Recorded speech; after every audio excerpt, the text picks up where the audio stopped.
Alors le Saint-Esprit m'a dit, il m'a dit, si tu choisis un autre, oui, tu pourrais en trouver un autre qui va plus ou moins te convenir, mais moi je te dis que celui-là, c'est le mari parfait pour toi. C'est le bon. Pour ceux qui cherchent un époux ou une épouse, qu'est-ce qu'on peut leur conseiller? Comment trouver la bonne personne? Oui, comment trouver la bonne personne? C'est sûr que c'est pas aisé, c'est pas facile. Dans un monde où tout se joue maintenant aux cinq sens, en général, les jeunes filles, les jeunes hommes vont s'attacher à ce que leurs yeux voient. C'est ça. Voilà, je vois une personne, elle me plaît physiquement, ou alors elles vont s'attacher aux émotions. Je côtoie quelqu'un, je sens que bon, je me sens bien, je l'apprécie, etc. Alors moi, je veux dire à tous ceux qui recherchent le conjoint idéal que ça, c'est des éléments d'appel, en quelque sorte. Donc, c'est peut-être, j'ai vu la personne, elle me plaît, je me sens bien avec elle, j'aime comment elle parle, j'aime comment ceci, cela. Ça, c'est les éléments d'appel. C'est un premier élément. Mais une fois qu'on est dans ces circonstances, dans ces situations, il faut prier, il faut chercher la face de Dieu. Voilà, il faut chercher la face de Dieu parce que c'est le conseil divin qui permettra de choisir le bon conjoint. Il y a tellement d'éléments qui nous échappent qu'il est important d'être conduit par le Saint-Esprit.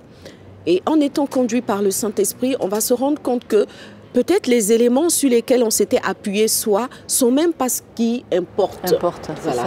Ou ce qu'on pensait négatif, ce qu'on disait non, moi j'aime pas ceci. Alors moi, j'ai eu des exemples où les jeunes filles ont dit non, moi je veux un homme qui fait 1m80. Celui-ci là, il en fait que 1m65 et tout. Donc des fois, on va s'appesantir sur des éléments qui ne sont pas du tout importants. Dans des détails. Voilà, pour le futur. Et donc, en cela, moi, je pourrais rendre mon témoignage.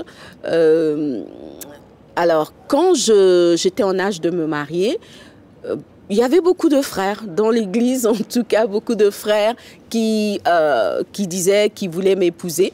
Il y en avait qui avaient eu des songes, il y en a d'autres, ah non, tu me plais et tout. Donc, il y avait toutes sortes de demandes.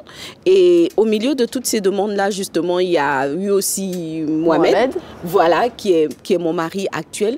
Et la vérité, c'est que à cette époque-là, lui, il avait adopté une attitude. Il venait de se convertir depuis 2-3 ans. Il avait quitté l'islam et il s'était converti.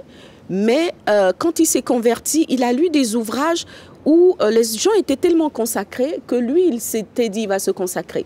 Et donc, il avait décidé d'être Jean-Baptiste.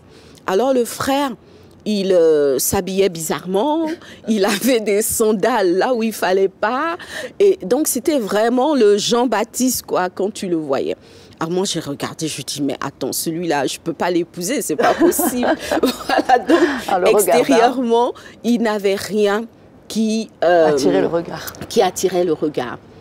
Mais ce que j'ai fait, par contre, après s'être fréquenté beaucoup d'autres péripéties, j'ai décidé de porter l'affaire devant le Seigneur. Voilà. Donc j'ai pris un moment de jeûne et prière.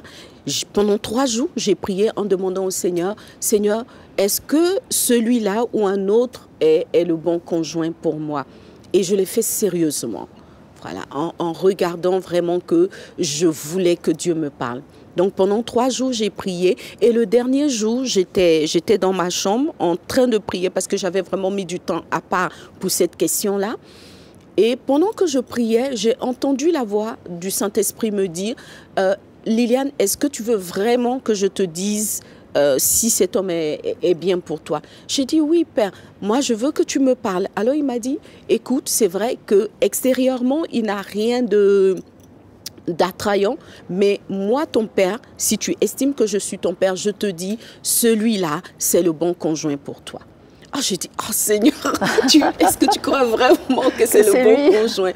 Le Seigneur m'a dit oui, je pense. Alors j'ai dit, Seigneur, mais vu que moi, extérieurement, c'est pas trop ça, est-ce que si je choisis un autre, tu vas valider? Est-ce que tu vas être avec moi?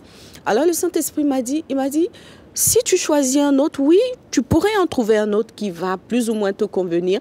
Mais moi, je te dis que celui-là, c'est le mari parfait pour toi. C'est le bon.